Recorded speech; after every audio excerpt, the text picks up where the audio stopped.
El versículo de memoria dice: pero sed hacedores de la palabra y no tan solamente oidores, engañándoos a vosotros mismos. Santiago 1:22. No es suficiente recordar, ni siquiera enseñar la palabra a otros. Debemos practicar sistemática y persistentemente la verdad en nuestra vida. Nos engañamos a nosotros mismos cuando razonamos que para salvarse es suficiente escuchar la palabra o debatir acerca de la verdad o ser miembros de la iglesia. El oír por sí mismo solo produce impresiones fugaces y convicciones momentáneas. Oír y entender la palabra de Dios es como mirarse en un espejo. Nos damos cuenta de nuestras faltas y defectos. El espejo de la verdad nunca adula. Pero si no hay una determinación clara y consecuente de la verdad y una decisión plena de conformarse a la voluntad de Dios, la imagen del espejo pronto se desvanece. Vamos a considerar entonces el primer punto, la palabra viva de Dios y el Espíritu Santo. Una gran preocupación para Jesús después de la última cena era la situación espiritual de los discípulos cuando Él hubiera ascendido a los cielos al Padre. En Juan 14:12 lo declaró claramente: yo voy al Padre. Pero en los versículos 16 y 17 les dijo: y yo rogaré al Padre y os daré otro consolador para que esté con vosotros para siempre, el Espíritu de verdad.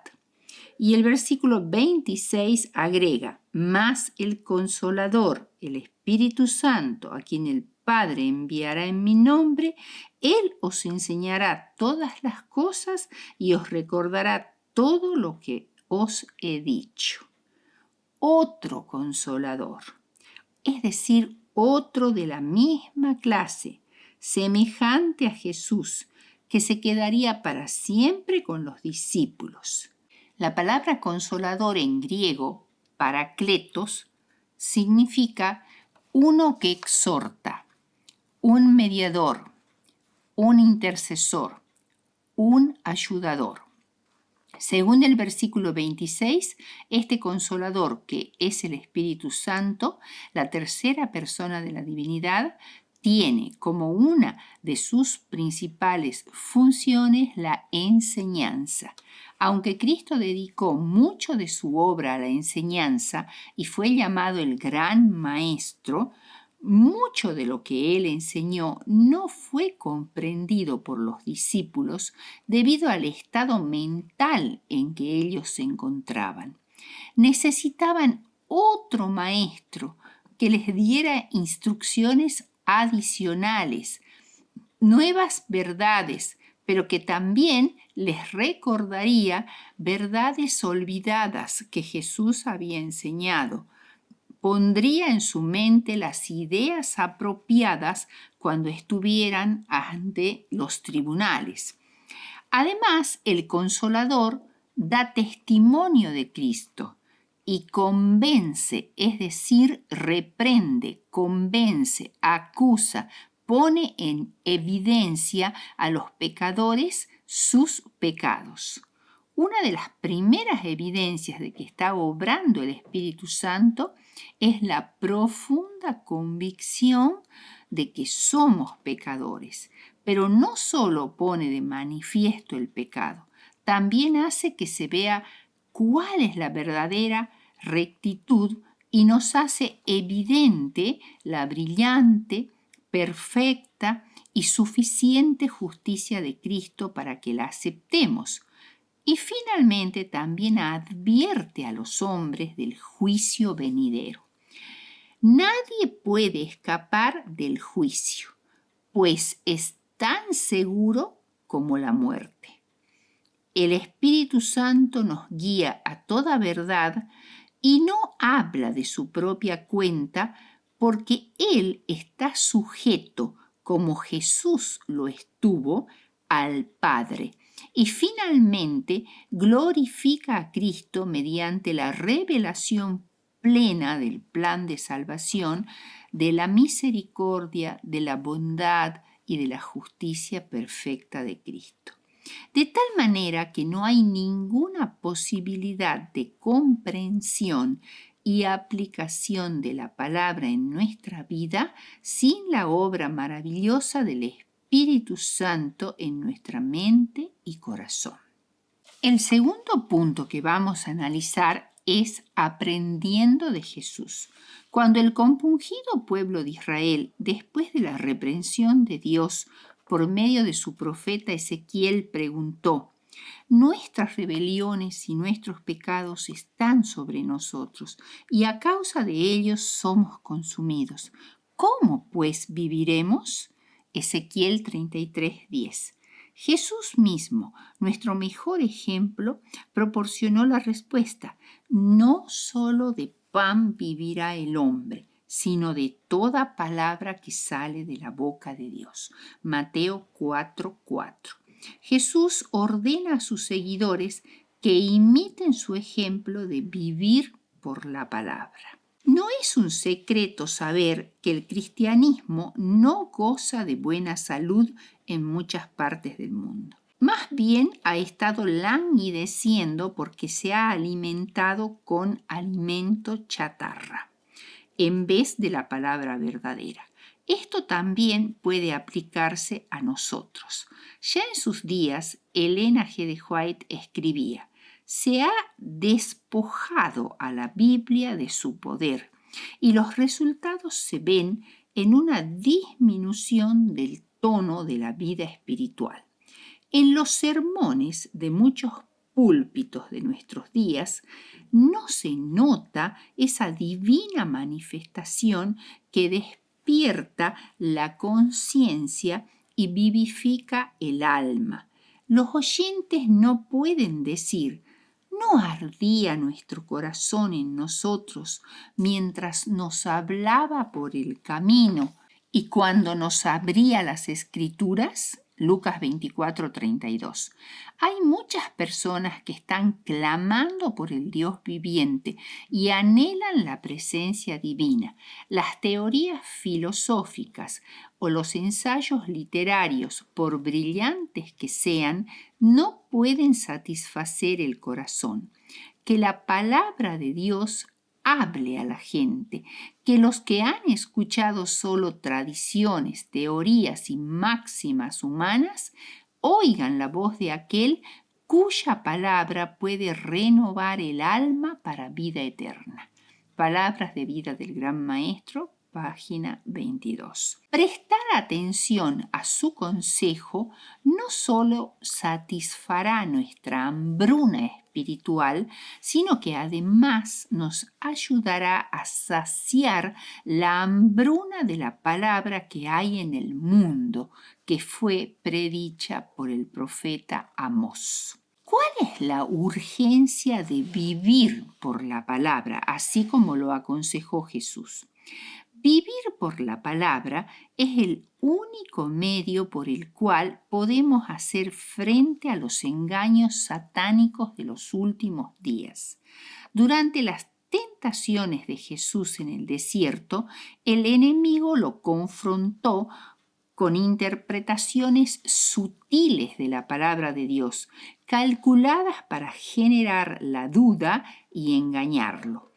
4000 años antes, Eva hizo frente a la misma clase de especulación filosófica acerca de la palabra de Dios en el Edén y eligió aceptar las sugerencias del enemigo. Pero no fue así con Jesucristo. Él rechazó rendirse a la sutil tentación de emplear el método de la alta crítica del enemigo. Escrito está: no solo de pan vivirá el hombre, sino de toda palabra que sale de la boca de Dios. Con esta afirmación, nuestro Salvador nos prescribió la única respuesta eficaz para la estrategia bien planeada del enemigo. Inmediatamente después de la crisis que provocó el doctor Kellogg a comienzos de la década de 1900, Elena G. de White registró esta penetrante perspectiva de las intenciones de Satanás para la Iglesia. El enemigo de las almas ha procurado introducir la suposición de que había de realizarse una gran reforma entre los adventistas del séptimo día, y que esta reforma consistiría en renunciar a las doctrinas que están en pie como las columnas de nuestra fe y que había de comenzar un proceso de reorganización. Mensajes selectos, tomo 1, página 238 y 239. Vemos que el objetivo de Satanás para el tiempo del fin es lograr la pérdida de identidad y de la misión de la Iglesia. La única forma de resistir este engaño es vivir por la palabra. Ahora, vivir por la palabra también constituye un desafío. ¿Y qué significa o qué implica este desafío? En primer lugar, implica recibir la palabra. Debemos recibir la palabra no como si fuera palabra de hombres, sino según es en verdad la palabra de Dios, la cual actúa en nosotros los creyentes, según dice Primera de Tesalonicenses 2:13. Esto quiere decir que debemos insistir siempre sobre la Biblia y la Biblia sola, como regla de fe y estilo de vida. Significa también esto que la palabra debe ser estudiada de primera mano, no de opiniones de eruditos ni de teólogos, sino de nuestro propio estudio. El corazón que recibe la palabra de Dios no es como un pozo de agua que se evapora, ni como una cisterna rota que pierde su tesoro. Es como el torrente de la montaña, alimentado por fuentes inagotables, cuyas aguas frescas y cristalinas saltan de una roca a otra, refrigerando al cansado, al sediento y al cargado. Palabras de vida del Gran Maestro, páginas 100 y 101. También implica alimentarnos de la palabra. Este desafío significa que la palabra debe ser nuestro alimento. Lo que el alimento es para el cuerpo debe ser la palabra para el alma. Al recibir este alimento estamos recibiendo la misma vida de Cristo. Pero el alimento no puede beneficiarnos a menos que lo comamos, a menos que llegue a ser parte de nuestro ser. La palabra de Dios es el pan de vida que nunca se pone añejo. Es semejante a los rayos del sol que además de iluminar la tierra, la calientan y no se agotan. Por ello debemos asegurarnos de separar un tiempo cada día para alimentarnos con la palabra. Pero no tan solo eso, también debemos deleitarnos en la palabra. Fueron halladas tus palabras y yo las comí, y tu palabra me fue por gozo y por alegría de mi corazón, dice Jeremías 15:16. Y cuán dulces son a mi paladar tus palabras, más que la miel a mi boca, dice el salmista en Salmos 119:103. El gozo del estudio de la Biblia no está tanto en la erudición o en el frío análisis lógico, sino en el profundo contentamiento que procede de comunicarse con el Señor viviente, un gozo que solo sus verdaderos discípulos conocen. La palabra del Dios viviente no es meramente escrita, sino hablada. La Biblia es la voz de Dios que nos habla tan seguramente como si pudiéramos escucharla con nuestros propios oídos. Si nos damos cuenta de esto, ¿con qué pavor abriríamos la palabra de Dios y con qué seriedad escudriñaríamos sus preceptos? La lectura y la contemplación de las Escrituras sería considerada como una audiencia con el infinito. Testimonios, tomo 6, 393. También otra implicancia de recibir la palabra y de vivir por la palabra es obedecer a la palabra. En la parábola de Cristo de los dos constructores, lo que diferenciaba al hombre prudente del insensato fue el hecho de que el hombre prudente no solo escuchó la palabra, sino que también hizo caso del mensaje.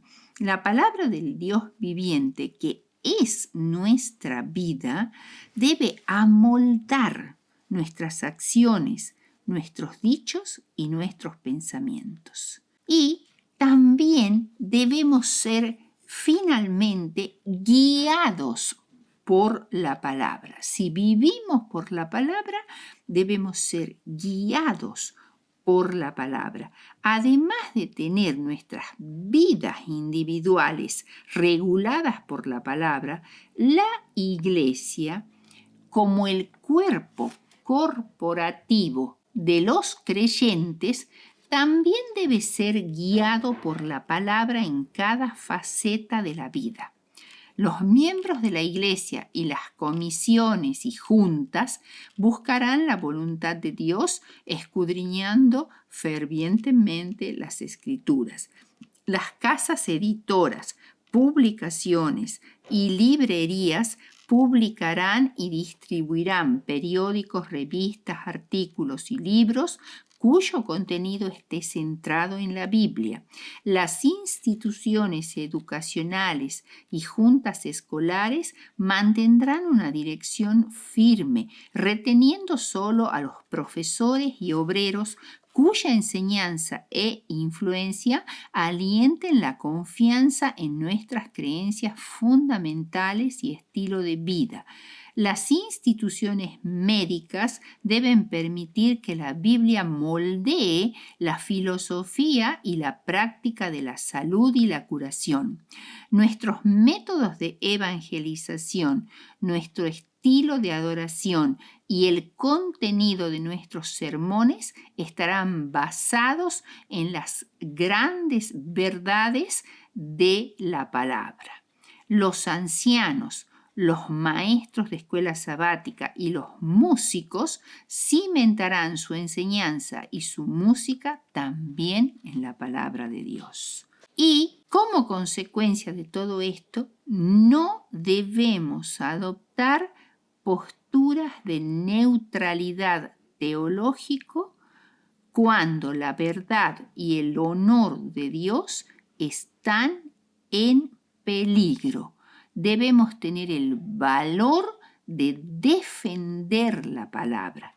Con la perspectiva de un engaño del tiempo del fin ante nosotros, no debemos tener temor de defender la verdad, aun si tenemos que perder privilegios, oportunidades, posiciones, fuentes de trabajo, relaciones queridas e incluso nuestras propias vidas.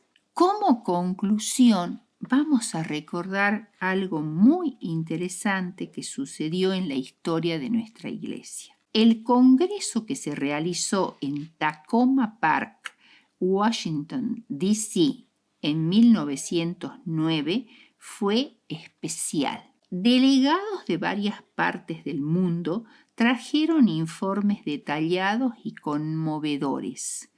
De ser un puñado de adventistas en el estado de Nueva Inglaterra en 1846, a fines de 1908 había 83.000 adventistas, de los cuales unos 50.000 vivían en Estados Unidos y 24.000 en otras partes del mundo. El diezmo pagado a la iglesia durante 1908 se había elevado a más de $1.000.000. Había casi 80 ministros ordenados y 400 más que tenían licencias ministeriales. Elena G. de White, que asistió a muchos congresos de la Asociación General en su vida, tenía la impresión que este sería el último al cual asistiría. Y en efecto así fue. En el último día del Congreso, el domingo 6 de junio a las 3 de la tarde, los delegados se reunieron para escuchar su sermón titulado Participantes de la Naturaleza Divina. Más que un sermón bien elaborado, ella sencillamente leyó la palabra intercalando algunos comentarios con los versículos. Los textos que leyó de la Biblia fueron principalmente de las epístolas de Primera y Segunda de Pedro. Y en este último sermón ella dirigió una despedida conmovedora. El boletín de la conferencia general lo resume así. Mientras la anciana oradora exhortaba a cada obrero a salir en la fuerza del Todopoderoso de Israel, declaró que aunque ella nunca más tuviera el privilegio de ver a sus hermanos de lejos en otro congreso similar, oraría por ellos y se prepararía para encontrarlos en el reino de la gloria. Habiendo concluido así el último sermón que iba a predicar en un congreso de la Asociación General, la anciana mensajera del Señor de 82 años se alejó del púlpito y se encaminó a su asiento. De repente se detuvo y volvió de nuevo al púlpito. Tomando su Biblia, de la cual había leído antes, la abrió, la sostuvo con los brazos extendidos que le temblaban por la edad y dijo: hermanos y hermanas, les recomiendo este libro. Sin decir otra palabra, cerró el libro y descendió de la plataforma.